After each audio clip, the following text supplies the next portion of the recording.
What do I think of about Ethereum? Again, sometimes, guys, you've got to ask me your question just a little bit more pointed, not long, but a little more pointed. So what does that mean? What do I think about it?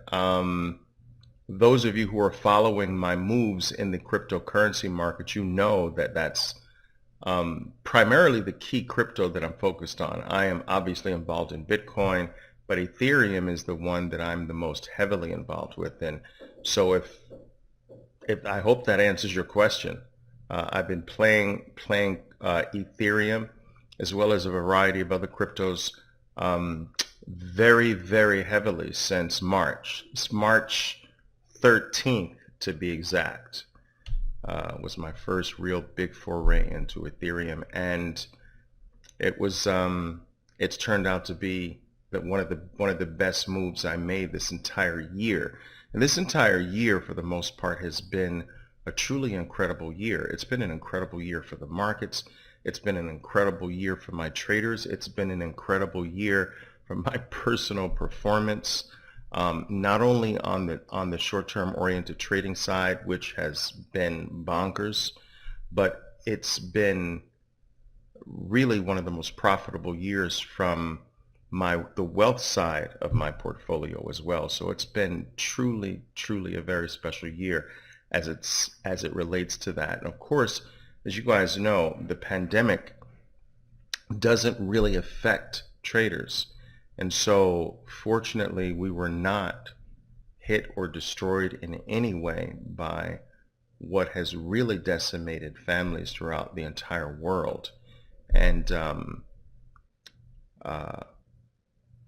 we can really just bow our heads and give thanks to God that that's certainly the case for us.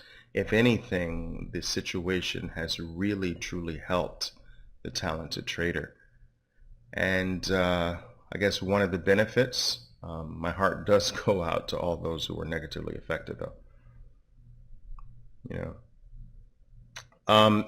Speaking of the cryptos, I get a lot of people coming back at me saying that, Oliver, I remember when you were 1,000% against the crypto market, you hated Bitcoin and what have you, and that's not entirely true. I told you that it was a baby market that I felt did not deserve to be where it was, and I said that anybody who is playing it now really does not understand how markets work. And I also pointed out that it was the worst time, in my opinion, to be interested in the cryptos and Bitcoin in particular. It was the worst possible time, and that if I could do everything in my power to keep you away from it, I would.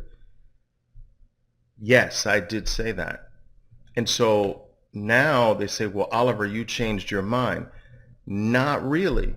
I did not want you getting involved with Bitcoin at 20,000. I felt that that was a stupid time and a very stupid point. And anyone who was playing Bitcoin near 20,000 expecting a tremendous amount of additional upside, that they just didn't understand how markets work. Now, when did I become interested?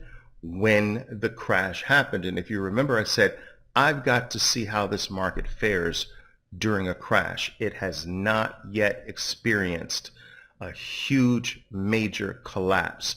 And if it survives that, that's when I might become interested. So it did. Bitcoin fell from near $20,000 to $3,000 and change. And that is when I became interested, when Bitcoin was in the $3,000 to $5,000 range. And so, yes, I hated the market at 20,000, loved the market between 3,000 and 5,000. Was I wrong or was I right?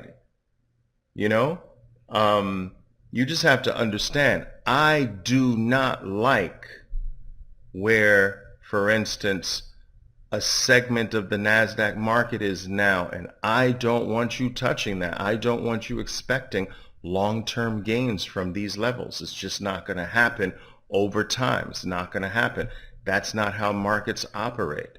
And so does that mean that I despise the NASDAQ market, a market that I've traded since the late 1980s? No, that doesn't mean that. It means that right now, it's not the market that you should actually be dumping your family's money into, expecting a tremendous amount of upside from these levels. That's not going to happen. So it depends on where we are in the cycle, whether or not I like the market or not. I also remember making it a very clear point that this is not a market for day trading, and too many people are trying to day trade the crypto market. To this very day, it's not mature enough for day trading. Yes, there are specific days that have enough volatility for you to come out of some or get into some, but on a consistent day-by-day basis, hour-by-hour basis, no, that's not the market for you. To this very day, the equity market remains the very best day trading market in existence. And I think that's going to be the case for a very long time. So those are the things I do remember saying. But what cannot be denied is that I tried to keep you away from Bitcoin at 20,000, and I said all systems are go under 5,000. And that is undeniable. So I think I was right.